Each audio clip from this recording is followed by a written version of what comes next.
Mariano Moreno, cuando nacía la patria, establecía una serie de valores que sería bueno retomar, mantener.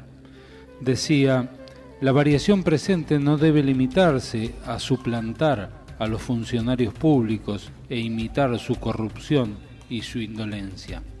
Es necesario destruir los abusos de la administración, desplegar una actividad que hasta ahora no se ha conocido, promover el remedio de los males que afligen al Estado, excitar y dirigir el espíritu público, educar al pueblo, destruir o contener a sus enemigos y dar nueva vida a las provincias.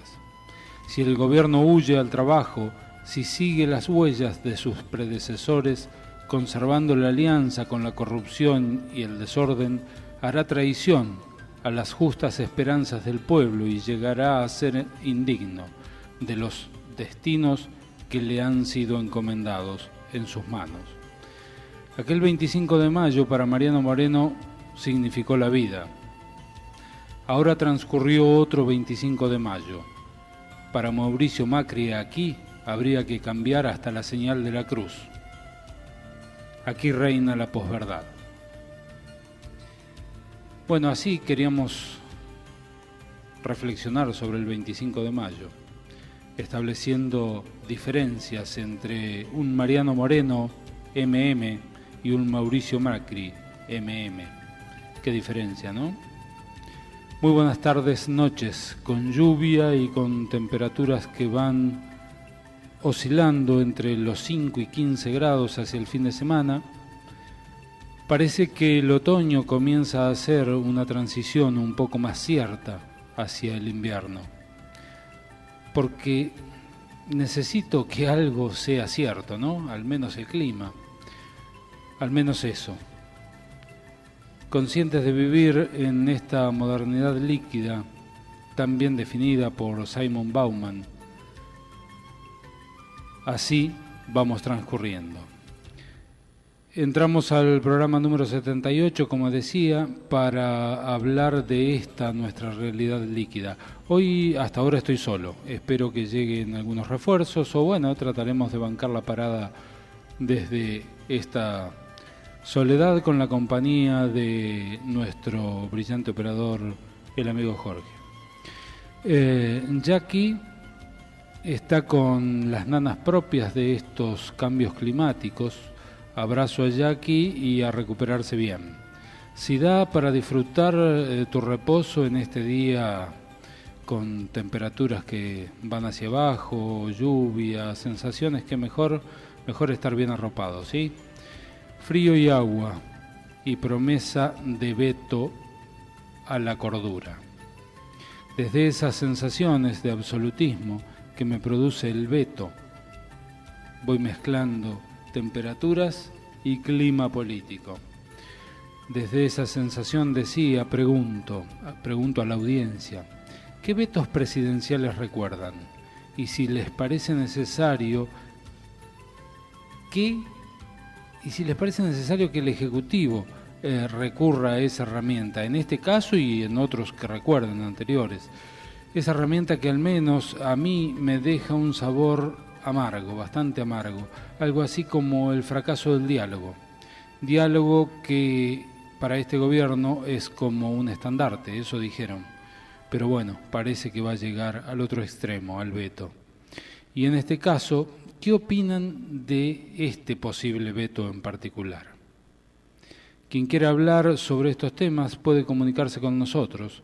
Los medios de comunicación son el teléfono 4299-1660, el WhatsApp 1166-581639, nuestro Facebook Realidad Líquida o nuestro Twitter @líquidarealidad. Realidad Líquida es el programa de Resistiendo con Aguante Almirante Brown. Y hoy para abrir el debate de lo que está ocurriendo en estos días, vamos a proponer romper el hielo con lo que pasa con los precios. Le vamos a ir pidiendo a Jorge que prepare la pista número 1, y porque ahí tenemos un vendedor de luces, un vendedor de ilusiones, un ilusionista, ¿viste? Bueno, vamos a escucharlo y después charlamos un poquito sobre ese particular. ¿Problemas con el consumo de energía? El consumo de electricidad en los hogares sigue aumentando. ¿Problemas con los hábitos de consumo? Es muy importante que todos adoptemos hábitos muy sencillos en nuestras casas. ¿Problemas con la factura de electricidad? Se va a poder calcular de manera fácil cuánto ahorrarse al mes, al año y en 5 años. Llega la solución a su problema de consumo. Las lámparas LED consumen un 80% menos de energía No más lámparas quemadas. y duran 15 veces más que las comunes. Solo hay que animarse a hacer la prueba. Si quieren hacer la prueba de cuánto se puede ahorrar, ingresen a www.argentina.gov.ar/cambiar foco. Muchos hogares ya hicieron la prueba. Por ejemplo, en La Plata, un hogar paga en promedio 800 pesos de electricidad. Y los resultados están a la vista. Si esa casa cambiara 10 lamparitas comunes por 10 LED, podría ahorrar con el uso de 5 horas al día, más de 350 pesos al mes. Aproveche ya esta fabulosa oferta Las lámparas LED están cada vez más baratas. con descuentos increíbles. Desde 2017 a hoy sus precios se redujeron en más de un 70%. Pero hay más. El ministro Cabrera, que aquí me acompaña, está trabajando con los fabricantes para bajar todavía más el precio. Oferta exclusiva, llame ya. Con buena fe, con el corazón y con la mirada puesta solo en un futuro mejor para los argentinos. No deje pasar esta oportunidad única que puede cambiar su vida. Muchas gracias. Llame ya.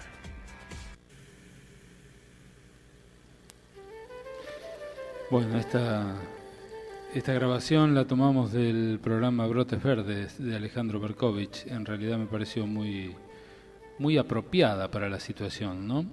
Y yo como curioso que soy, me pregunto, porque quiero aprender, ¿así es la construcción de un relato? Porque esto no es un discurso presidencial, esto no es un mensaje, un mensaje político. ¿Así se construye la posverdad? Me sigo preguntando. El vendedor de lámparas, de luces, de ilusiones, nos dice que cambiando 10 lámparas que usás 5 horas diarias, ahorrás 350 pesos mensuales. Yo me pregunto, ¿cuánto pagabas de electricidad promedio mensual antes del tarifazo? ¿Cuánto pagás hoy? ¿Y cuánto significan esos 350 pesos en relación a lo que pagabas antes y a lo que pagás ahora? Porque si antes pagabas menos de 350 al mes o 700 al bimestre, santas lámparas, la energía pudo haber sido gratis. Hay cosas que no me cierran y creo que es importante plantearse preguntas, hacer este ejercicio crítico. Nos dicen también que las lámparas LED seguirán bajando de precio porque hay un ministro trabajando sobre el tema. Pero una gran parte de esas lámparas son importadas. Vos cuando vas y compras una lámpara LED, fíjate en el blister, en el cartón en que viene la lámpara, y vas a encontrar que una gran cantidad vienen de Brasil y también vienen de otras procedencias. Ahora, ¿cómo bajamos esos precios en el exterior? ¿Cómo hace este ministro argentino para bajar precios en el exterior? Y, en todo caso, ¿cómo compite nuestra industria tan ineficiente como es y con salarios tan altos como dicen para poder bajar esos precios internacionales? Hay algo que no cierra, hay muchas cosas que no cierran. Yo me hago preguntas, trato de ponerle juicio crítico a la cosa, porque no me gusta terminar comprando un buzón. ¿Soy claro? Pero en el fondo, el relato y la posverdad tienen una estrecha relación con la capacidad de fuego de los medios que propalan ese mensaje único y muchas veces muy mentiroso. Y de eso son culpables. Pero cuando no nos hacemos preguntas, cuando no tenemos un juicio crítico, somos culpables nosotros. Y no es cuestión de buscar culpables estrictamente. El problema es que después, engañados, repetimos, formamos opinión y hasta votamos. ¿Estaré siendo claro? Esto también forma parte de mi juicio crítico, cuestionarme a mí mismo.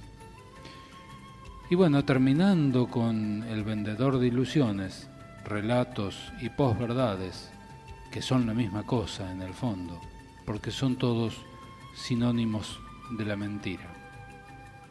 Otro punto de este discurso, si es que se le puede llamar discurso, de esta cadena nacional, porque fue en cadena nacional, tratando de darle un título distinto, tratando de no avanzar sobre lo que tanto se ha criticado.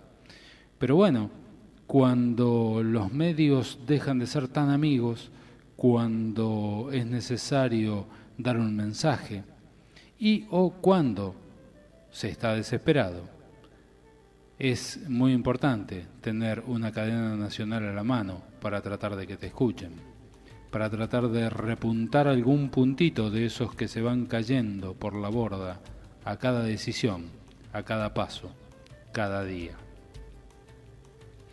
Otro renglón decía de este capítulo en cadena nacional, yo le podría llamar Machirulo igual locuras de CFK. Parece el título de una comedia. Bueno, fue Trading Topic, récord internacional incluso, la repercusión de ese tuit de CFK, donde hablaba de un machirulo. Desatinos de un presidente que trata de poner sobre el ring, dirían en el ámbito boxístico, de poner sobre el ring a Cristina Fernández de Kirchner, cosa que le dio buenos resultados en un par de elecciones, pero que cada día paga menos, cada día es menos creíble, cada día esas herramientas de ese capítulo de la posverdad se tienen que ir dando cuenta que están agotados. Bien, le vamos a pedir a Jorge que vaya preparando la pista número 2, por favor, porque vamos a repetir una reflexión que nos dejó el doctor Juan Latrichano el miércoles posterior a la renovación del EVAX, ese miércoles que había pasado el capítulo más negro de la economía de estos últimos tiempos. Escuchémoslo, por favor. Vamos con la pista 2. Ahora invitamos a ejercitar el espíritu crítico. Vamos a escuchar una reflexión del doctor Juan Latrichano, quien siempre nos ayuda a echar luz sobre estos asuntos. Rápidamente recordamos que el señor Latrichano es doctor en economía, profesor de la Universidad Nacional de Lomas y de la Universidad Nacional de La Matanza, autor de varios libros y destacado consultor en la materia económica. Lo escuchamos. Realidad líquida. Sí, más allá de un poco el planteo de si hemos salido o no del tembladeral financiero, más allá de esa discusión que es pertinente, lo que tenemos que hablar es la secuela que ha quedado después de esta petite crisis que hemos atravesado. Y una de las secuelas es la aceleración de la inflación, que según mi pronóstico va a estar por encima del 30% anual para este año. Ya anualizada la inflación del 2.7 de abril, estaría hablando de una inflación del 37%. Esto con un esquema salarial que está bordeando un 15%, lo que está hablando de un retraso del salario real enorme, o sea, con serio impacto para la clase trabajadora, para los jubilados, a los que también se les va a aumentar con toda la fuerza, algo así como un 18% al cabo del año. O sea, estamos hablando de un gran segmento de la población que va a quedar relegado. Y además el impacto hacia la pequeña y mediana empresa, con el combo de la tasa de interés elevadísima, ya prácticamente con la cadena de pagos semirrota, para no decir rota. O sea que más allá de lo que pueda acontecer en ulteriores vencimientos, la situación ha quedado seriamente dañada, la arquitectura del país está complicada, y en ese marco tendríamos que ver cómo proseguimos, pero claramente estaríamos en un escenario muy complejo, enmarcado por dos cosas: una alta inflación y una recesión. Entonces, creo que estos elementos constituyen un problema muy serio hacia adelante, y que claramente por ahora no se avisuran soluciones. Obviamente la solución de este problema, a mi modo de ver, transita por una política opuesta, política que desde luego no va a ser viable, y mucho menos con la presencia de este nuevo viejo jugador que es el Fondo Monetario Internacional. Realidad líquida.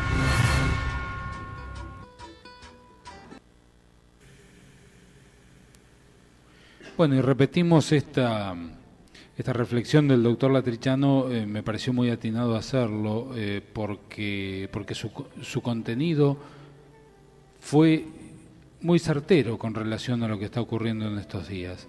Él hablaba del impacto en los sueldos de la clase trabajadora, en la remuneración de los jubilados, el impacto en las pymes, rompiendo la cadena de pago, yendo a una condición que seguramente va a romper puestos de trabajo, inflación con recesión, y habrá más, porque cada 30 o 60 días hay que renovar nuevamente el EVAX con diferentes volúmenes de vencimiento, pero es una espada de Damocles que sigue pendiendo sobre la cabeza de todos los argentinos. Las soluciones, nos decía el doctor Latrichano, no se pueden esperar en el terreno de este modelo económico, mucho menos entrando en juego el FMI. Y bueno, no se puede esperar que este gobierno pegue un golpe de timón tan largo, ¿no? Tan importante como para que logre revertir algo de todo esto. Días aciagos de la economía. Hola Jorge, hola Marcelo. Hola, ¿Cómo estás? Aquí llegaron los refuerzos que había comentado anteriormente que probablemente llegarían, y llegaron. Corriendo. ¿Corriendo mucho? Sí. Bueno, ¿tenés alguna novedad de qué estaba pasando en el Senado? No, lo que vi nada más online, que todavía seguían debatiendo, y estaba leyendo una nota de Rogelio Frigerio. Ajá. Refrigerio sería. Sí, sí, sí. Es un Frigerio 12, es un refrigerio. Correcto. Y para que estoy buscando la nota, ahí está. Sobre esta lapicera en mano que tiene el amigo de Duhovne, el amigo presidente sobre el veto, ¿no? y algunas frases de una entrevista en Radio Mitre. Dice: no vamos a dudar ni un instante en hacer las cosas que tenemos que hacer. Y sin mencionar la palabra veto, pero sí, por si quedaban dudas, reforzó: el presidente fue muy claro en lo que iba a pasar con esta ley. Tenemos que dar claras señales al mundo. Ahora nos están mirando con mucha inquietud, de que no vamos a dudar ni un instante en hacer las cosas que tenemos que hacer. Volvió a repetir. Este proyecto, arriesgó, afecta la previsibilidad y cómo nos miran en el mundo. También dijo que se va a analizar la vía judicial como alternativa al escándalo que podría desatar un nuevo veto presidencial. También dijo: a partir de ahora se hace más complicado lograr consensos con la oposición.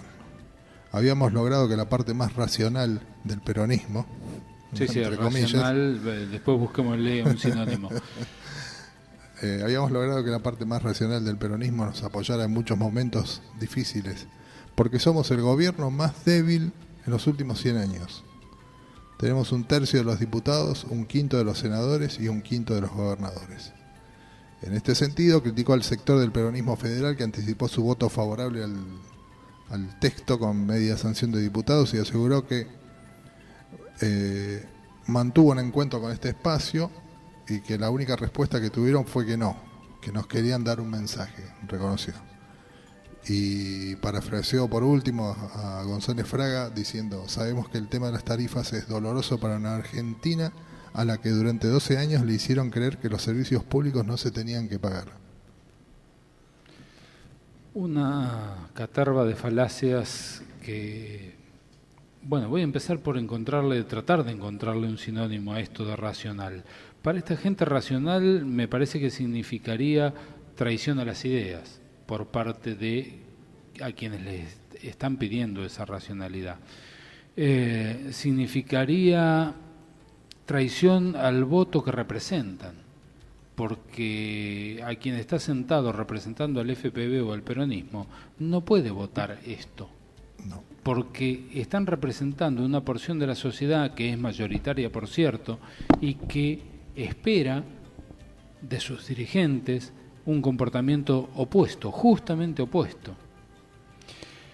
Otro sinónimo se me ocurre que es vaciar la democracia. Es una traición a la democracia. En tanto y en cuanto... Es ignorar la democracia directamente. Es ignorar el voto, es ignorar la democracia. Así como mentir compulsivamente, como lo vienen haciendo desde el primer día en el poder, forma parte de una forma de vaciar la democracia. Cuando dijeron, dijo el MM Offshore y prometió: no vamos a devaluar, no vamos a ajustar la economía, no podemos abrir las importaciones, lo decía antes de asumir, y decía por qué no las podíamos abrir, y después las abrió. Ustedes han ajustado. Claro, no va a haber ningún adulto mayor en la pobreza, dijo. Los trabajadores no van a pagar impuestos a las ganancias, fútbol para todos va a seguir, pero sin política. Vamos a crear trabajo, cuidando el que tenemos. Vamos a bajar la inflación a 1 dígito. Voy a ser implacable con la corrupción, en especial con mis funcionarios. Me comprometo a unir a los argentinos. Y tengo 10 puntos nomás aquí. Sí. Hay muchos más, ¿eh? Uno puede encontrar muchos puntos más, y algunos que hasta causan gracia, porque voy a ser implacable con la corrupción, o sea, va a perseguir la corrupción. El problema es que cuando uno se persigue a sí mismo es hay que ver difícil de qué quiere alcanzarse. decir implacable. Claro. No le voy a fallar en una, voy a estar en todas. Y justamente hay una nota que después por ahí en otro programa estaría bueno escuchar, que de José Pablo Feynman, que rescata una frase justamente con todo este tema de Baudrillard, ¿no? El crimen perfecto. Se ha cometido el crimen perfecto, se asesinó a la realidad, que es excelente título para empezar, ¿no? Y es la pequeña frase que levanta del libro del crimen perfecto de Baudrillard, que estaría bueno leerlo en algún momento y entender qué es lo que está pasando, que es exactamente esto, ¿no? Que pueden decir una cosa, desdecirse, hacer otras, y tienen después 2 pequeños textos. De lo que tiene primacía son las interpretaciones de los medios de comunicación sobre los hechos. Triunfan las interpretaciones de los hechos de los que tienen más poder para imponerla. Imponen una verdad para todos. La interpretación de la realidad es la del que tenga más poder para imponer su interpretación de la realidad. Una verdad para todos. Sí, es crear la subjetividad. Subjetividad, claro, absoluta. Bien, Marce, estamos promediando el programa y va llegando hora de ponerle música a esto, de ponerle música a esta realidad líquida. Vamos a ir poniendo en punta, Jorge, por favor, la pista número 4. En medio de una realidad tan adversa, cuando destruyen la economía, cuando la justicia sirve al poder, cuando abren la economía y el trabajo comienza a faltar, cuando da miedo la paritaria, cuando cuesta llegar a fin de mes y cuando me pongan contra la pared, resistiré. Resistiré erguido frente a todo, dice el tema. En medio de todo eso y más, muchos de esta sociedad resistiremos con aguante. Pero pensemos en los más desprotegidos, pensemos en los abuelos, pensemos en quienes no llegan a fin de mes, y esto es demasiado. Entonces, no dejemos de ver cómo se alarga el brazo de la solidaridad para tratar de paliar esta situación y ayudar a los que están más desprovistos en esta hora. Vamos a ir preparando la pista 5, Jorge, la pista 3, que nos sigue hablando de inflación con datos duros de canasta básica.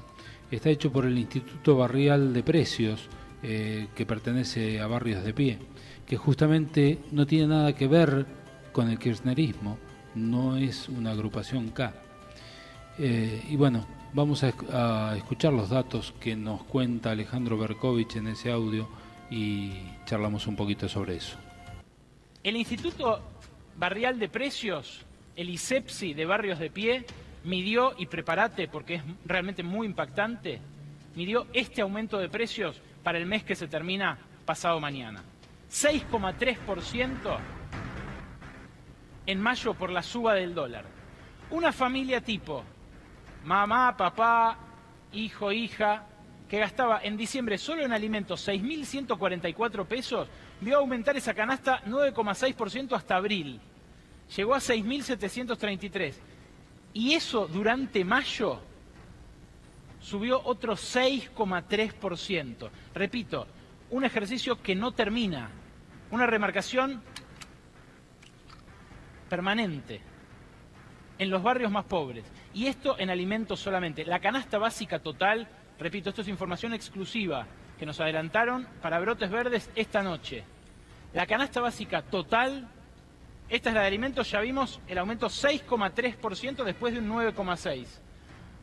Ahora vamos a ver la total. ¿Cuánto necesita una familia pobre para cubrir sus necesidades? Para simplemente mantenerse como está, no cambiar en absoluto su estatus. También aumentó 6,3% en mayo. 18.323 pesos es lo que hizo falta en esos barrios del conurbano bonaerense para cubrir la canasta básica total de una familia tipo, repito, madre, padre y 2 hijos. Había subido 10% de diciembre a abril, con otra devaluación en el medio, claro, ahí llegó el dólar de 17 a 20. Pero el último mes, la suba fue del 6,3%.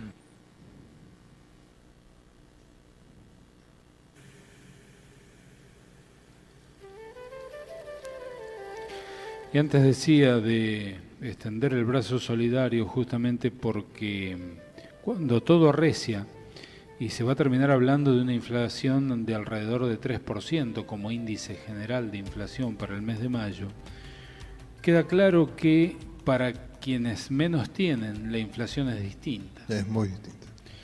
Entonces, en esos casos va a pegar en el orden del 6,3% y esto no pinta ir frenando. Entonces, ¿cuál va a ser la inflación real para los que menos tienen cuando estemos transcurriendo el mes 10, cuando estemos llegando a fin de año? Es un tema de alta preocupación pensar que la canasta básica total para una familia tipo está en 18.323 pesos para este tipo de familias. Y aquí no estamos hablando de esparcimiento, no estamos hablando de un montón de cosas, ¿no? Esto es durísimo y bueno, y es muy difícil. Creo que es bastante más cercano a la realidad que nos toca vivir estos porcentajes, porque lo vemos nosotros venimos haciendo cierta compra mensual y lo vas viendo que casi un 10, un poco menos de un 10, que sube todos los meses y la compra es similar o menor. Sí, yo creo que está bueno compartir e invitar a la audiencia a que hagan su propia experiencia. La inflación, en realidad, hay un índice general de inflación, pero cada uno de nosotros en nuestras casas, en nuestros hábitos, en nuestras costumbres, tenemos nuestra propia inflación. Si nosotros tomamos 4 o 5 productos que sean representativos de nuestro consumo y cada vez que los compramos nos vamos anotando el precio, a lo largo de un periodo de tiempo razonable, podemos decir 3 meses, 6 meses, un año, vamos a tener una idea bastante acabada de cómo nos pega a nosotros en particular la inflación.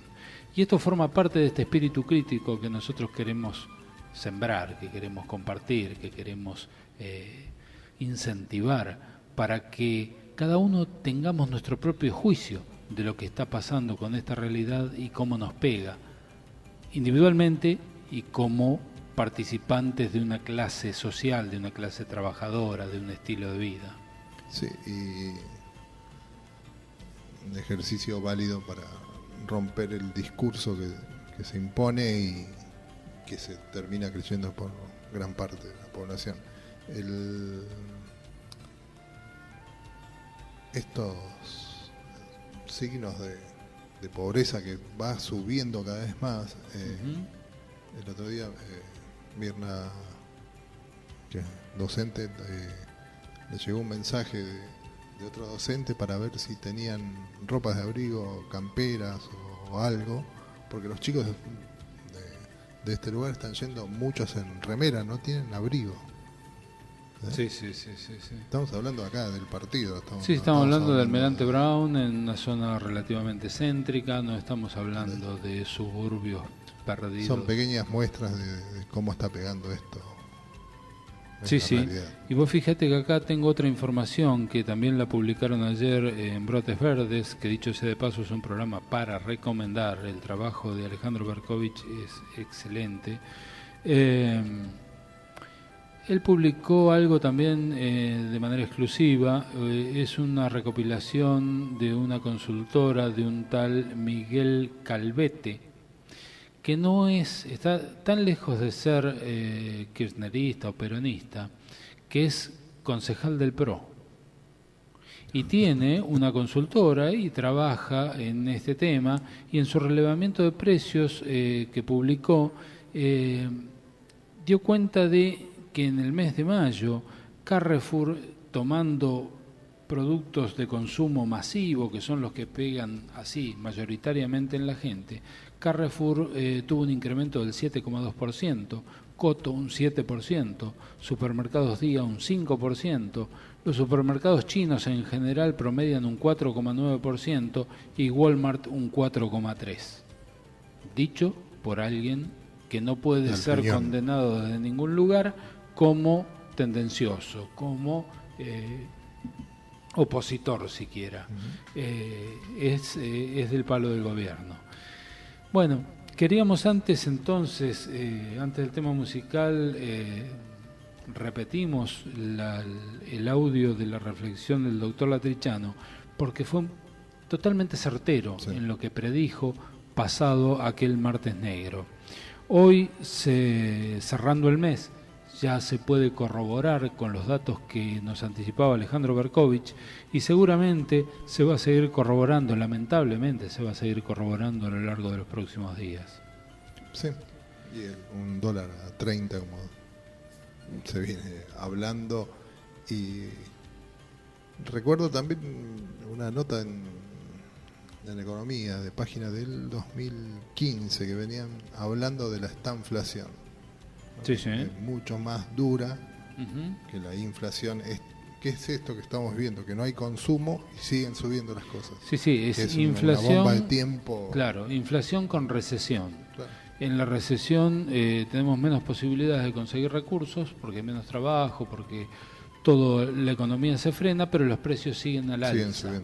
Los salarios se estancan y los precios siguen al alza. O sea, es el ajuste perfecto.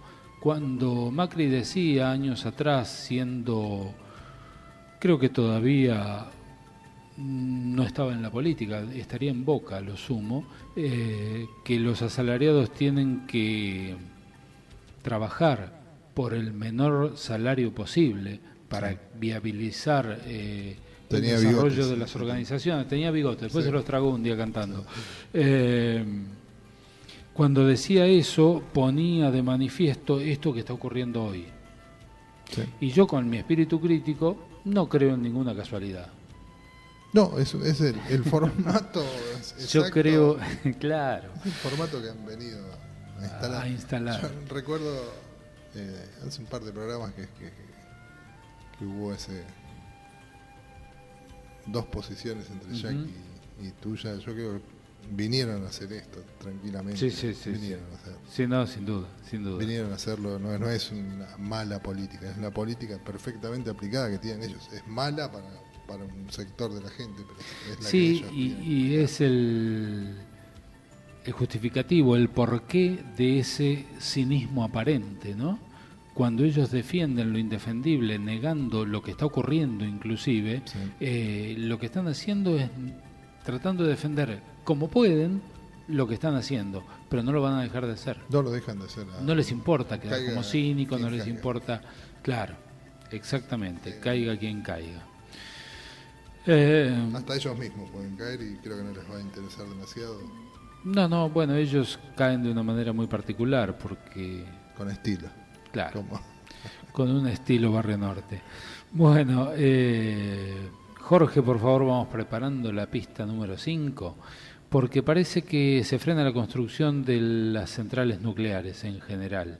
En principio, Atucha 3, que anteriormente se había planteado desarrollar en la zona de Río Negro, que después se trajo el proyecto a la zona de Zárate, que hace poco más de 60 días trascendía que se habían comprado ya creo que eran 140 hectáreas donde se iba a instalar la planta. Ahora parece que no va a desarrollarse esa obra. Pero bueno, prestemos atención a ver de qué hablamos realmente. Hablamos de ahorro económico, hablamos de una problemática energética, hablamos de obra pública, hablamos de tecnología, hablamos de soberanía. ¿De qué hablamos en esta pista número 5? Vamos, Jorge. Hay variables geopolíticas, es decir, que este gobierno, en algún sentido, lo quiero decir de manera un poco esquemática, simplificada, pero que a Estados Unidos no le gusta nada que la Argentina esté haciendo negocios nucleares con China. Que a Estados Unidos no le gusta nada que la Argentina esté haciendo negocios nucleares con China. Y entonces puede venir a mi juicio, algún tipo de exigencia vinculada a terminar, clausurar, borrar del mapa cualquier vínculo de la Argentina con China en términos de energía nuclear. A esto uno ve que si bien se nos dice que se quiere ahorrar por imposición del FMI en energía nuclear, se están gastando miles de millones de dólares en energías renovables. Argentina no tiene hoy en el plan Renovar, que es el programa del gobierno de Macri, no tiene participación de industria nacional en las renovables. Entonces ahí es donde uno dice, a ver, estamos dejando de apostar a inversión donde podemos generar puestos de trabajo calificados, donde podemos generar desarrollo de investigación y desarrollo, ciencia y tecnología, donde podemos generar procesos virtuosos de crecimiento que en el futuro nos pueden llevar a exportar esta tecnología, lo mismo con los satélites geoestacionarios, para comprar tecnología importada. El sector nuclear es uno de los sectores, ¿no? Podríamos nombrar el satelital, producción pública de medicamentos, energías renovables, aeronáutica, que hoy está casi, yo diría, como un loco con un martillo, este gobierno rompiendo. Si un país se queda sin ciencia y tecnología, vuelve al siglo XIX. Si un país se queda sin ciencia y tecnología, vuelve al siglo XIX. Realidad líquida. Para pintar un poco el mapa de lo que estamos hablando, cuento así rápidamente que el mapa energético argentino es 2% energías renovables, o sea, eólicas y solares básicamente, energías limpias, 5% nuclear, generación de radiación permanente, dicen los antinucleares, desechos nucleares y riesgo de accidentes. Y cuando hay accidentes, agárrate Catalina porque se terminó todo. 61% de la generación es térmica, o sea, quemando combustibles fósiles, las no renovables y altamente contaminantes. Y el 32% es generación hidroeléctrica, que alteran el comportamiento del curso de los ríos y hasta alteran el clima en las zonas de los grandes espejos de agua que se conforman como embalses para generar esa energía. El impacto en el empleo del caso de frenar Atucha implica perder 1.000 puestos de trabajo durante su obra y parte en forma permanente, porque serían los que el empleo calificado que estaría asistiendo a la planta, digamos, ¿no? Bueno, hablamos de todo esto en relación a qué significaría que la energía nuclear continuara, pero ¿qué lees, Marcelo, entre líneas de lo que decía este especialista? No, es medio volviendo al tema anterior, es una línea de conducta que llevan para un solo lado. Hace que ahora meses que se hablaba de la crisis energética, que no producíamos.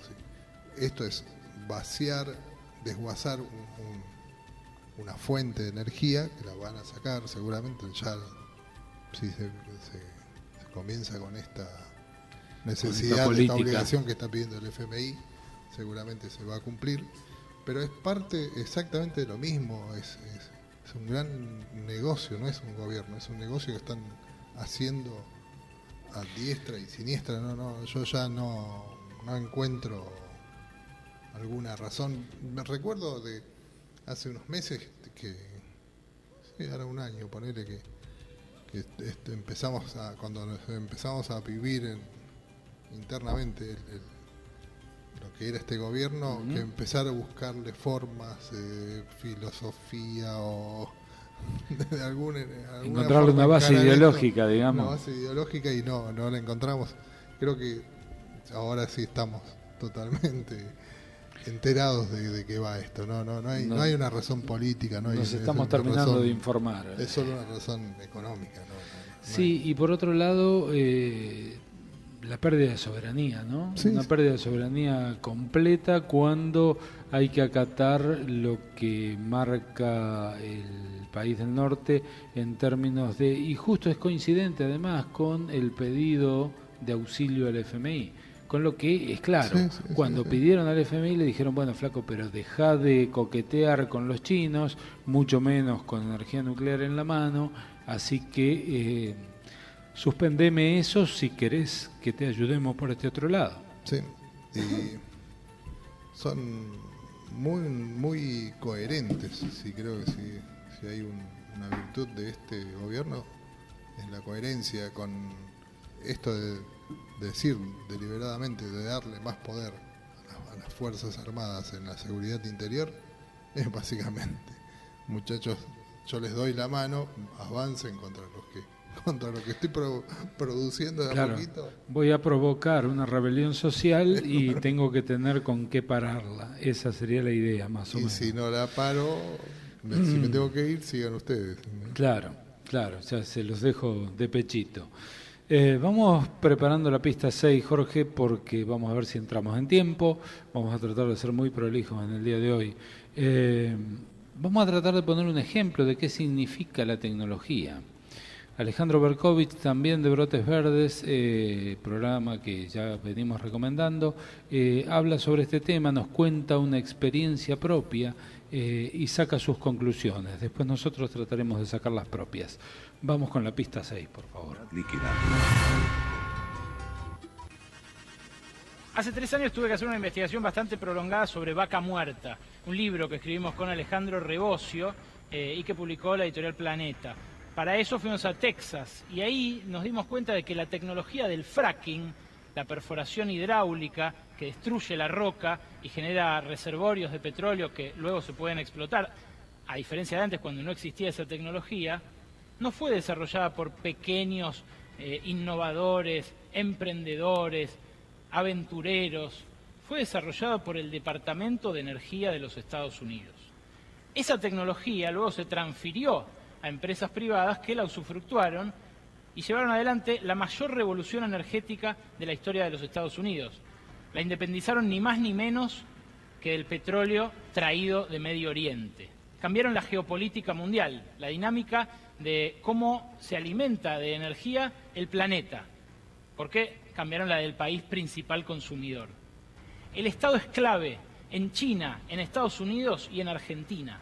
No tiene que ver con sistemas de gobierno, con sistemas de administración de la economía. Tiene que ver con lo tecnológico. Y en lo tecnológico, cuando el Estado se corre, lo que queda es el vacío. En ese vacío hay desempleo, hay pérdida de capacidades tecnológicas y hay también pérdida de muchos, pero muchos millones de dólares. Realidad líquida.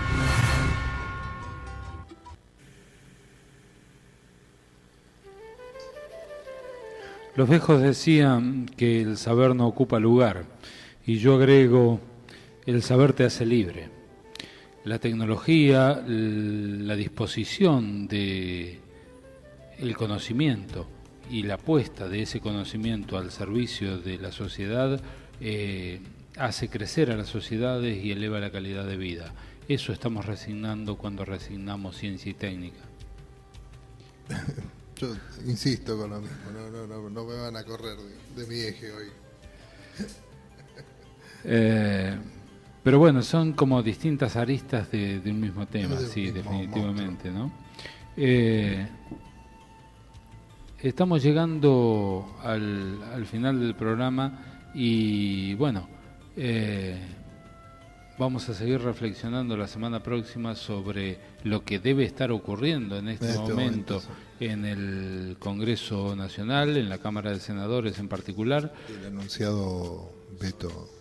Y veremos qué pasa con ese anunciado veto, ese veto que a mí me deja un sabor amargo que se parece mucho a la pérdida de la calidad democrática. Pero hoy en Telefe ya estaba laburando un abogado armando el discurso de que es antidemocrático que se meta el Congreso en una decisión del gobierno. ¿Ah, sí? Sí, que es antidemocrático. ¿Quién sostenía eso? Lo Negro. Ajá. Bueno. Lo Negro me acuerdo perfectamente el apellido. Sí, pero sí, es sí. Lo Negro saliendo en Telefe, es otro canal. Bueno, nos tenemos que ir porque tenemos que entregar en tiempo. De todos modos, yo no acuerdo con que el Congreso se tenga que callar. Así que veremos qué pasa. Veremos qué pasa con esta ley, veremos qué pasa con el anunciado veto y esperemos. El Poder Judicial yo creo que nos va a ayudar antes de que llegue el veto. Sí, es probable. Nos vemos el miércoles que viene.